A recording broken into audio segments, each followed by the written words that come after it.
युहिब्बुहुम, कुरान कह रहा है अल्लाह उनसे प्यार करता होगा, वयुहिब्बूनहु, और अल्लाह की मोहब्बत का असर होगा कि वो भी अल्लाह से मोहब्बत करते हैं।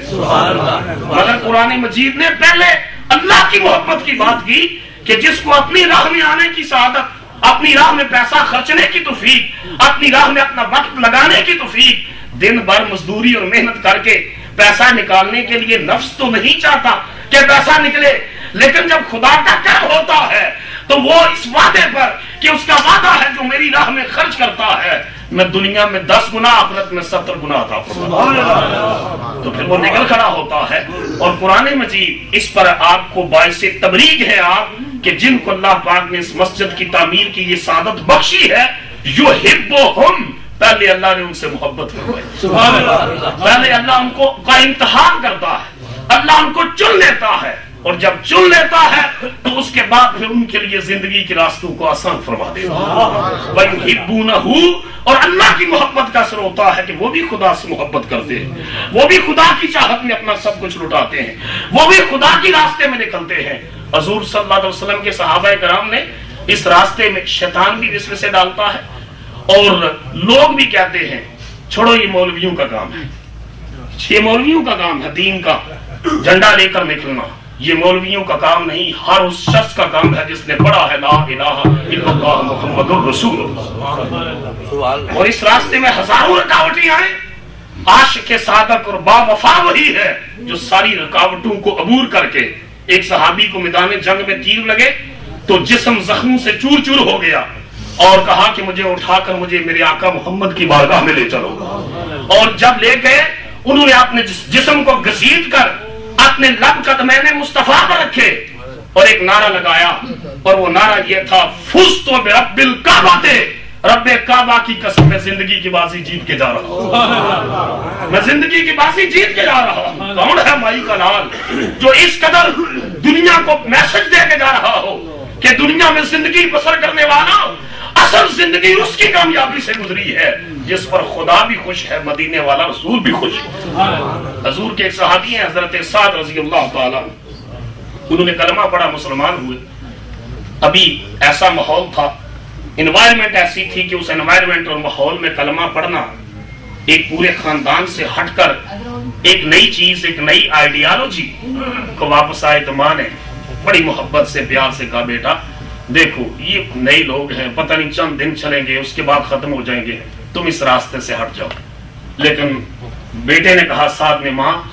जो लुत्फ मुझे मुस्तफा की गुलामी में आया है और इस दीन के ऊपर अमल करने और दीन की राह में चलने और दीन की खिदमत करने और दीन के पैगाम को घर घर पहुंचाने में आया है, वो दुनिया की किसी और चीज में वो लुत्फ नसीब नहीं हुआ।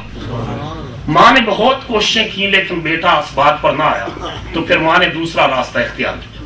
माँ ने धमकी दी, कहा दूसरे दिन माँ ने कहा, बेटा देख, अगर तूने इस्लाम को न छोड़ा और मोहम्मद अरबी का दामन न छोड़ा तो मैं फिर खाना पीना छोड़ दूंगी, भूख हड़ताल कर दूंगी, फिर मैं तड़प तड़प कर और सिसक सिसक कर मर जाऊंगी, और लोग फिर तुझे ताने दिया करेंगे कि ये है वो जवान जिसकी वजह से उसकी मां मर गई। तो अरब के लोग बड़े गयूर होते हैं, वो किसी ताने को बर्दाश्त नहीं कर सकते। लेकिन इस्लाम की आइडियालॉजी देखिए कितनी मजबूत आइडियालॉजी है कि बेटे ने मां से कहा, अम्मी जान अब दुनिया इधर से उधर चली जाए, लेकिन मैं जो फैसला कर चुका हूं उस फैसले पर मेरा जो है वो पक्का फैसला है, इस अज़म है, इससे हट नहीं सकता। कुरान मजीद ने ऐसे लोगों के बारे में कहा था, इन्नल्लज़ीना क़ालू रब्बुनल्लाह सुम्मा इस्तक़ामू, उन्होंने कहा हमारा रब अल्लाह है, हमारा रब अल्लाह, सारे बोलो ना, हमारा रब अल्लाह, हमारा रब अल्लाह, हमारा रब अल्लाह, सुम्मा इस्तक़ामू, फिर उस पर डट गए। कोई दोष और कोई धांधली, कोई लालच और कोई हिर्स उनको फिर अल्लाह के रास्ते से भटका न सका, हटा न सका। बेटे ने कहा, मां मेरा फैसला है, मैं इस फैसले से पीछे नहीं आ सकता। उसने समझा कि शायद मां ने वैसे धमकी दी है, लेकिन मां तो जो है इस फैसले के ऊपर बेटे को हटाने के लिए आखिरी इंतहा और एक्सट्रीम तक जाना चाहती थी। मां ने दूसरे दिन खाना पीना छोड़ दिया, खाना तर्क कर दिया, पीना छोड़ दिया। शाम आ गई, जो है भूख की शिद्दत की वजह से मां का जिस्म लड़खड़ाने लगा, रंग पीला पड़ गया, اہل محلہ جمع ہو گئے اور دیکھا دوسرا دن آیا، سخت اضطراب ہے، سخت پریشانی ہے، لوگ جمع ہو گئے کہ آج دیکھتے ہیں کہ ماں کی ممتا جیتتی ہے یا محمد کا عشق جیتتا۔ دنیا یہ فیصلہ اور منظر دیکھنے کے لیے جمع ہو گئی کہ سعد کیا فیصلہ کرتے ہیں۔ الغرض ماں سانسوں کی ڈوری کے کٹنے کا وقت قریب آ گیا، جسم کے پنجرے سے روح کے پرندے کے پرواز کرنے کا وقت قریب آ گیا، اور زندگی اور موت کی کشمکش کا مرحلہ آ گیا۔ لوگوں نے کہا سعد فیصلہ سنا، فیصلہ کیوں ہی سناتا؟ حضرت سعد نے جو فیصلہ کیا تاریخ عشق نے اپنے سینے کے اندر محفوظ کر لیا۔ آپ نے اپنی ماں سے مخاطب ہو کر کہا اور لوگ